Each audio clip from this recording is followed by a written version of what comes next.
L'actualité internationale en Tchétchénie, une apparence de démocratie avec ce retour vers les urnes. Pour la première fois depuis 8 ans, les Tchétchènes vont élire leur parlement local. Reste que ce scrutin de normalisation, comme le veut Moscou, ne convainc pas les ONG qui parlent de parodie.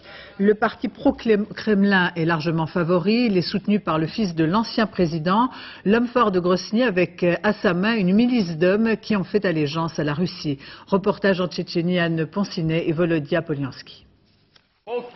Ramzan Kadyrov, vice-premier ministre tchétchène, en fait l'homme fort de Tchétchénie.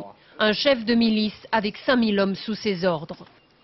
Regardez, notre uniforme est américain, nos armes sont russes, notre religion c'est l'islam et notre esprit tchétchène. Comme ça, on est invincible. Le père de Kadyrov, ancien président de Tchétchénie, a été tué dans un attentat. C'était le 9 mai 2004. Ramzan n'avait pas alors les 30 ans requis pour se porter candidat à la succession de son père.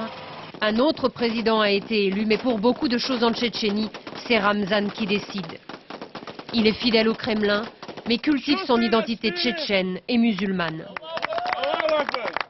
Ses troupes font la guerre aux rebelles séparatistes. Elles sont aussi accusées d'exaction par les organisations humanitaires. Car bien que Moscou parle de normalisation, disparitions et bavures restent légion en Tchétchénie. Cette maison vient d'être bombardée par erreur dans le cadre d'une opération antiterroriste. Ça ne donne pas envie de voter. Pour qui et pourquoi voter ? Les députés peuvent promettre tout ce qu'ils veulent, mais aujourd'hui, je suis dans une telle situation que je n'ai pas la tête à voter. 8 formations politiques ont participé à ces élections et mené campagne sur les routes défoncées de Grozny dans un décor de pays en guerre. Mais ce semblant de vie politique cache mal que le pouvoir aujourd'hui en Tchétchénie reste d'abord une question d'armes.